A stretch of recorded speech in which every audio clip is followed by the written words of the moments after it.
All right, let's get through the last part of this reading. Sorry, it's taken me a couple of hours just because I keep getting distracted. Some of you will be pleased to know that those distractions involve my housework or the catching up that I've got to do. If you heard me yesterday, I was complaining about it, but don't worry, I'm not going to do that to you today.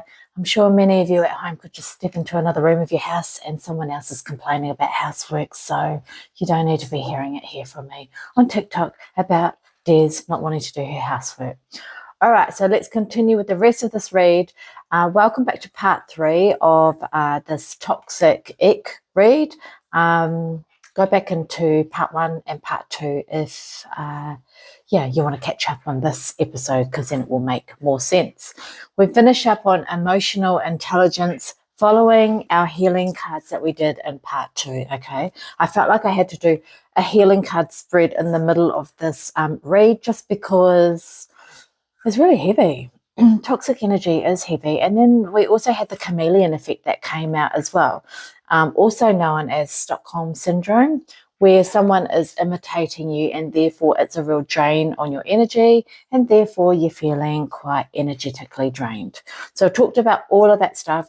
Jump back into part 1 and part 2 if you want to catch up on that.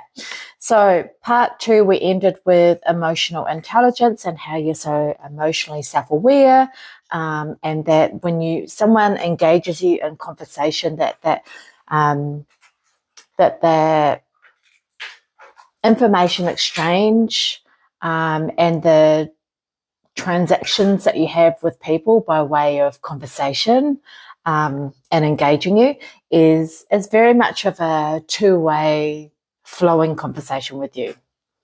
In other words, you're lovely to get in a conversation with because you listen to listen. You don't listen to be there and jump in with your responses. Massive difference. There's a big difference in that. So, I'm getting that a lot of you are really high in EQ, and conversation with you is just awesome. Now, let's go to this one because this is what follows emotional intelligence. Okay, so obviously coming out of a relationship or thinking about coming out of a toxic relationship, there are always things that we do know from our basket of knowledge that we may have and experience. Oh, that's weird. I'm just going to shift this down. There are still things that are very much unknown to us, and then there are still things that we need to go out and seek and find. Okay, so that's what this is about.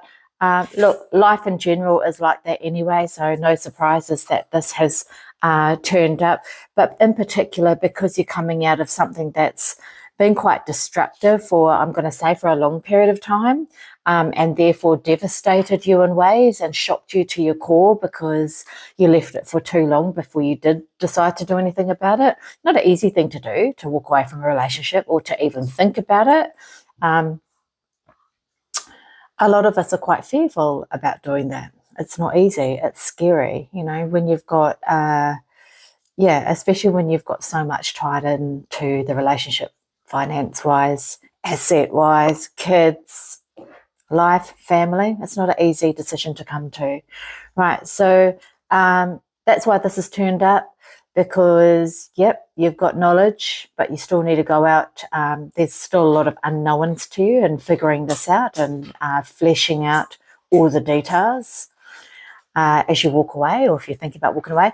And then obviously some answers that you need to go and seek and find, because, you need to start peeling back those layers, starting to peel back the layers and find out what's underneath. Okay, so that's the 3 baskets, 3 Bs.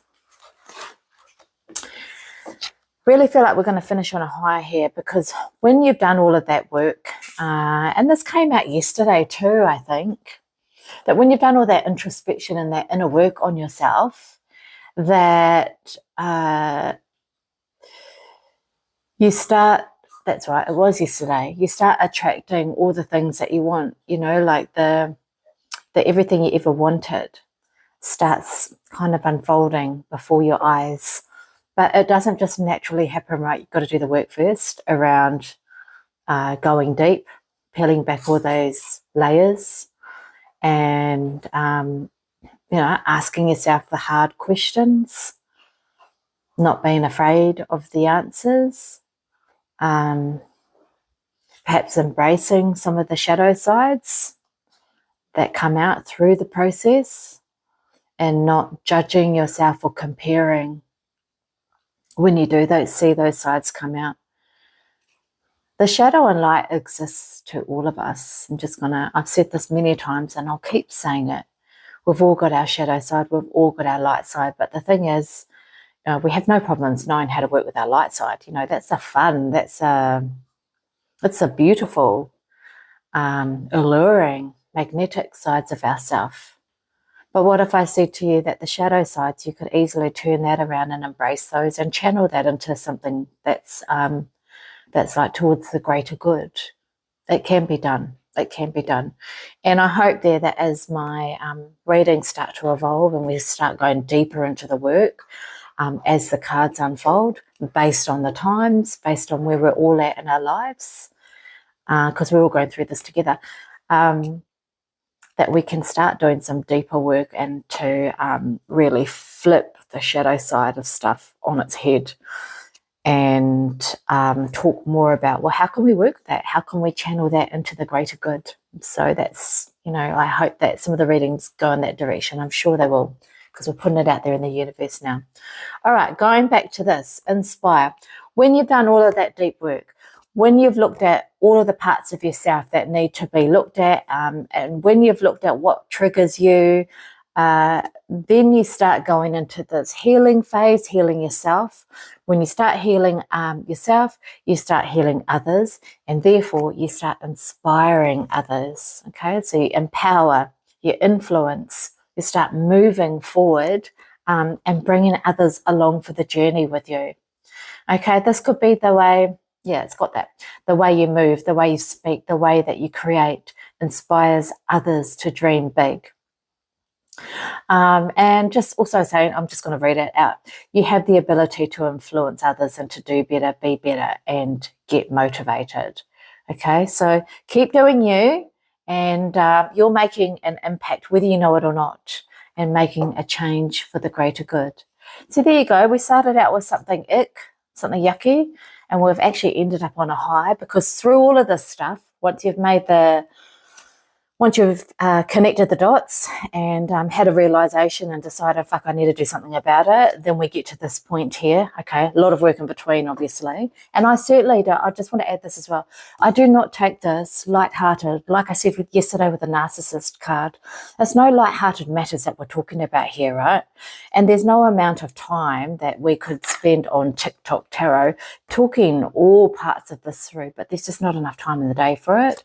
This is me touching on this, bringing it to your awareness with the divine, channeling the messages that come from the divine in bite-sized pieces, and giving it to you with as much kapow behind it. Such an old sort of word, isn't it? Like those Spaces games, kapow. But like with a real punch behind the message, but not in such a way that I feel like I'm opening up a can of worms and just leaving you there to hang with it, which is why I like to do the healing cards in the middle of the read or after the read if some heavy energies have come out, okay? So, they're big hitters, these big energies. But like I say, when I do the card readings, I give it to you in bite-sized pieces that is enough for you to digest. And then eventually we make our way towards the end with all the work that has to be done in the middle, the realization, the reflection work. That's actually a card that did come up. Reflection, putting up the boundaries. And then we can get to this place here where you start inspiring yourself. You become your own muse. Okay, you become your own muse, and then others look on you with so much hope and so much more faith and trust in themselves when you are doing this, and embodying what it looks like to inspire, influence, and move and empower. So that's the end of the message. We got there in the end, guys. So I might do one more read after this, because I'm making the most of my holiday times and getting as many readings out as possible to get us through these times before we go to the new year. So I'll catch you all soon.